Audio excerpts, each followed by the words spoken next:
Ratna Saranam Namamitabai Buddhaye, everyone. This is Babita. I have brought fourth, fifth, and sixth stanza of the first chapter of the Bodhicharya Avatara.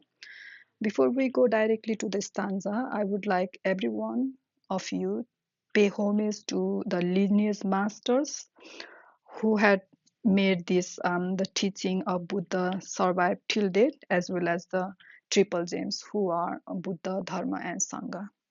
And as well as generate the motivation of hearing this teaching or reading this post, so that you can achieve realization of the Buddha, and you can help other beings get out of the suffering. Okay, so that should be always our protocol. Take refuge, pay homage to the lineage masters and the triple gems, as well as generate the bodhicitta, which is nothing else than just saying that may I become Buddha, so that I can help, so that I can be capable of helping other beings. Okay, right now we are not capable of helping anyone, so unless and until you become Buddha, you don't only Buddha has the power to help sentient beings, of not only human beings and animal beings, but the entire six realms. Okay, so always keep in mind reading or hearing teaching. Okay, while reading or hearing teaching. So let's go to the stanza 4. In this stanza, we see that Acharya Santideva is talking about shared sampati or shared sampat, which is translated as precious moment. Well, in Buddhism, that moment of time in which our mind is inclined toward hearing the teaching of the Buddha, not only hearing, contemplating, practicing. So, that moment of time when our mind is inclined toward hearing, contemplating, and meditating on the teaching of the Buddha is called as precious human life. Okay, so why this is called precious moment, human life, or precious moment? Because in this moment you have opportunity to transfer your mind, which is ignorant mind, to the enlightenment mind. Okay, so there are so many realms six realms in our according to Buddha. So many beings which are divided into six realms. The mind of these beings are divided into according to the six realm, according to the type of conditioning they have. The beings are divided into six realm. The first, the realm where the pain is really extreme pain, intense pain, and the duration of that pain is also very large, very long. It's called the hell realm, where the beings experience the pain, physical as well as mental pain, very long time, for a long time, that their mind doesn't get toward inclined toward hearing the teaching. Okay, they are just lost in their own pain. Okay, they don't know anything else about um, uh, more than their own physical and mental pain. As well as there is another realm where they are always hungry, for the food. Okay, it's called the hungry ghost realm. As well as human being also, who have always hunger for food, hunger for wealth, hunger for reputation, hunger for praise. Okay, these beings also, although they are in human being realms, don't have that opportunity. They don't have that mind which is inclined toward hearing the teaching. Similarly, those who are always living in fear that they will lose their aforementioned, just now whichever thing, food, wealth, reputation, praise, when they are living in fear of losing those things, then their mind is also not inclined toward hearing the teaching. They don't want to hear any teaching. They are just living in fear, that I will lose these things. Okay, I will lose wealth, I will lose my breath, beauty, I will lose my loved one, etc. Their whole life passes in that fear. So, and their mind won't go towards the hearing of the teaching. Similarly, they are the beings. Okay, like who experience the happiness and bliss of extreme bliss of godly realm, god realm. They are intoxicated with that bliss, or some being are intoxicated with the alcohols, drugs. The mind of this type of beings also don't want to hear any teaching, as well as lazy beings, like animal type of beings, animals who are really dull. He's just interested in eating and then sleeping. That's it. Okay, they know nothing else than eating and sleeping. So their mind also do not go towards hearing the teaching. They just sleep and eat. Okay, and their mind is just dull. Okay, and there are another states, just like deep sleep state, the beings of formed realms and non-formless realms who have achieved the you know um, dhyana by doing the calm abiding meditation. Their mind is also very in deep peaceful state that they can't hear the teaching. Their mind is not inclined toward the teachings, hearing the teaching, or hearing the teaching of impermanence, hearing the teaching of emptiness, all those things. Their mind is also, because they are too in deep sleep state. This state is also not called the favorable state or precious moment, because they don't want to hear any teaching.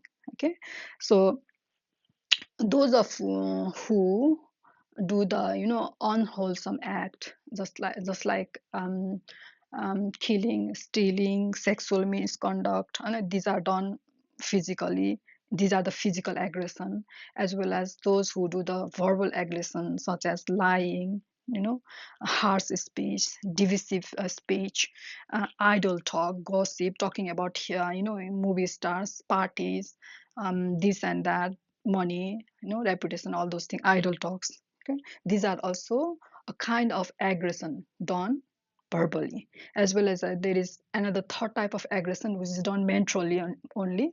They don't come out in the physical form or verbal form, but they are inside the mind of the beings, just like you are just greedy of someone else's wealth, or you just making plan to steal someone's money, or you are so angry that you are wishing bad things for another person, or you, if you're not believer of the causes and condition, those are also unwholesome deeds. So whoever do or did this type of activity in past for continuously long period of time, their mind are conditioned so that they will bear the experience of hellish being or hungry ghost being or animal beings or god beings. God realms is a fortunate realm. The cause and condition for to get a mind to born in those state is the doing lots of wholesome act. But if you do the wholesome act, but if you don't have wisdom, if you haven't realized the emptiness, then you will get born in the god realm. But still, uh, you live there as long as the karma of the god realm is not finished. But when it finishes, you will just come back to any lower realms. Okay, so all these realms, I mean,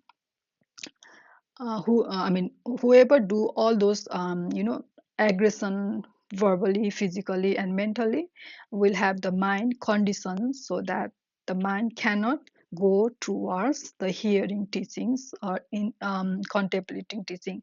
Even the Buddha is in front of you saying the good things, give the teaching, their mind will be like animal's mind.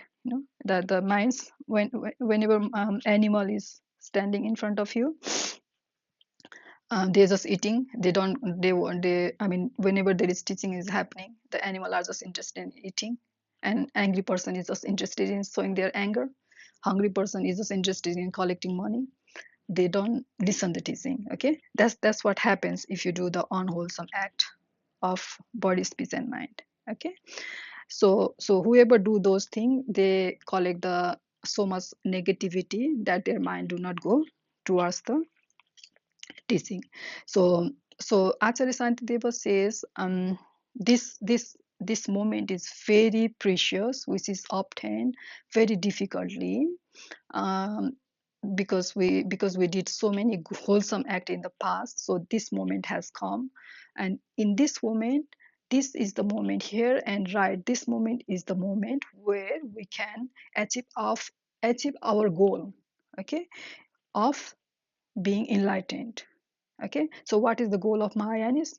There's only one goal: to become Buddha, so that we can help beings. So this precious moment when our mind is inclined toward hearing the teaching, contemplating, meditating, practicing all those things, is the precious mind, which is very difficult to obtain, which is necessary to achieve our goal, is obtained very difficultly. And if we don't utilize this mind and think about what is wholesome and what is non-wholesome, then we won't be. Then when will such opportunity will arise? That's what Acharya Santideva is saying in the stanza 4.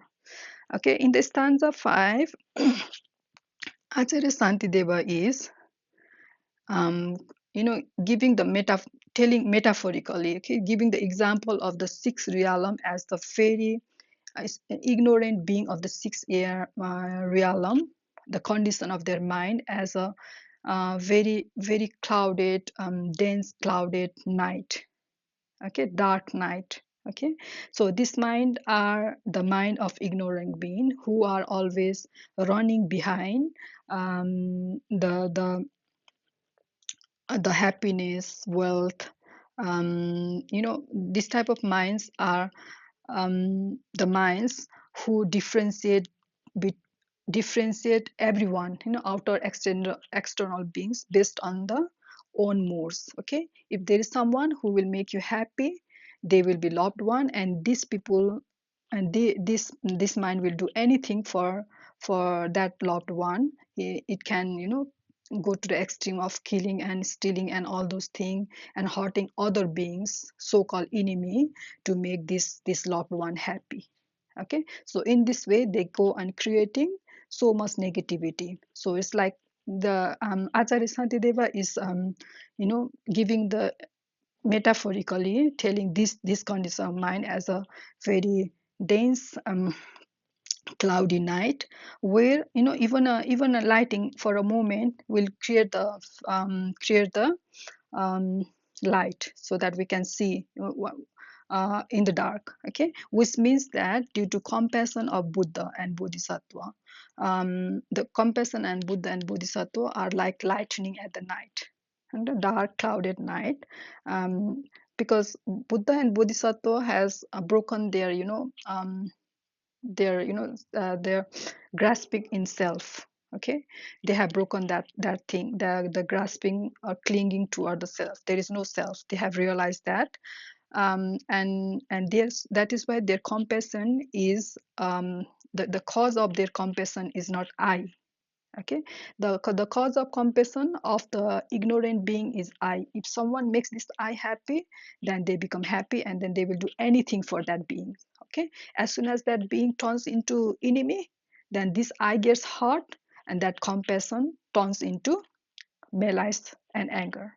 Okay, but Buddha and Bodhisattva's compassion is not conditioned like that.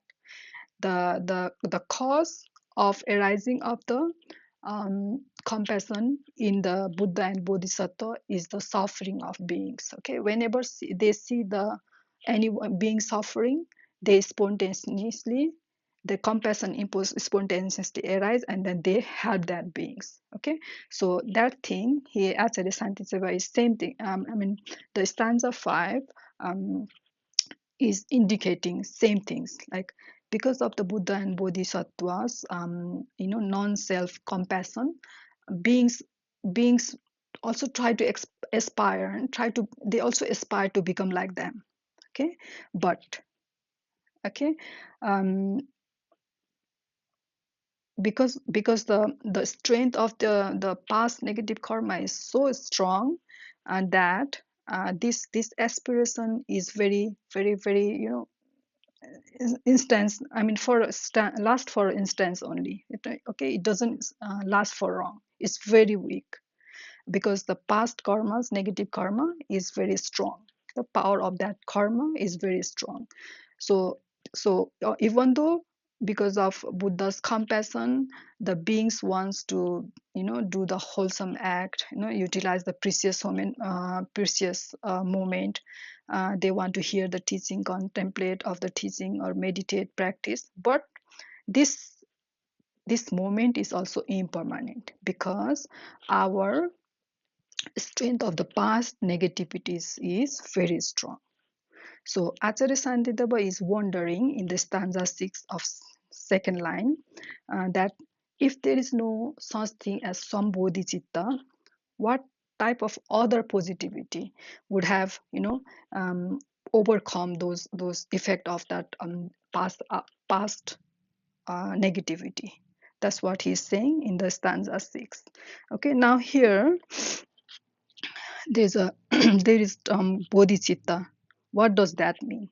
Okay, bodhicitta, if we compare the kindness of ignorant being and the bodhisattvas and buddhas, I already said that the cause of arising of kindness or compassion in the ignorant being is the I. Okay, the human beings or ignorant beings, they keep themselves as a center of universe, and all other are revolving that center. Okay, if someone makes this I happy, they show their compassion to that person. So their compassion is conditioned, and which the condition is because of this I. But the compassion of the Buddha and Bodhisattva is not conditioned by this I. It is conditioned by the suffering of the ignorant beings. Okay, so this mind, the mind which is empty of inherent existence, as well as which is in union of compassion. The empty mind, the union of empty mind as well as compassion mind. Okay, non-dual state is called Sambodhi. Okay, this Sambodhi is called the Buddha, and this is called Bodhicitta. Okay, so Acharya Santideva is talking about this Bodhicitta. So the mind which is empty of inherent existence can, and from this mind, two different types of form body arises, which is called Nirman Kaya, terrestrial body, and then celestial body. Okay, so Nirman Kaya and the Sambhog Kaya can arise from this mind, on which is based on the karma of ignorant being. Okay, these two minds, I mean these two body is the compassionate body, compassion. Okay, is the compassionate body. So this compassion or compassionate body arises because of the suffering of ignorant being. Okay, mind itself is the empty of inherent existence, but the body is the compassion. So union of these two body, two, I mean form as well as formless entity, is the bodhicitta, which is the Buddha. Okay, that's how Buddha can help. Okay, so someone who has generated this sambodhicitta can overcome any negative deeds done in the past. Okay, so the influence of this bodhicitta, positivity of this bodhicitta is so great that anything that is done, anything negative done in the past can be nullified by the effect of this bodhicitta. Okay, so any compassion which is done by ignorant being, which is conditioned because of I, um, doesn't have capacity to nullify those past negative deeds. But this sambodhicitta has power of it acts as antidote to nullify those negative power. That's what Acharya Santideva is doing, saying in the stanza 6, okay, second line of the stanza 6. Okay, so in this today's post, we saw that he's talking about the precious human life, and then he's saying that so no matter how much good deeds or aspiration they get from the Buddha, their negativity is very strong. Okay, so unless and they until they generate the bodhicitta, um, the power of those negativity um, will not be the nitty gritty, petty type of kindness which is generated because of the this I grasping is not enough to nullify those past huge amount of negativity we have done. So what is effective to nullify those past negativity is the only bodhicitta, some bodhicitta. That is what Acharya Shantideva is saying in today's post. Okay, so this post, the chapter is named as the Bodhicitta Anusamsa, where he is praising the bodhicitta and telling what are the advantages of the bodhicitta. And we saw that he is telling the advantage of bodhicitta, that it is effective in nullifying, is effective in acting as antidote dot to nullify the whatever type of negative deeds you have done in the past. Okay, that's what he's saying in this stanza, especially in the stanza 6. Okay, that's all for today. Don't forget to dedicate your merits. This is the merits you get. This is the previous precious human life you have utilized if you have read this post and read this teaching. So don't let this good deeds or merits of this good deed go waste. So dedicate it so that we become Buddha and we can help sentient beings of sixth realm in suffering. Okay, that's how you dedicate. I also dedicate like that. And that's all for today. Keep safe. See you next time.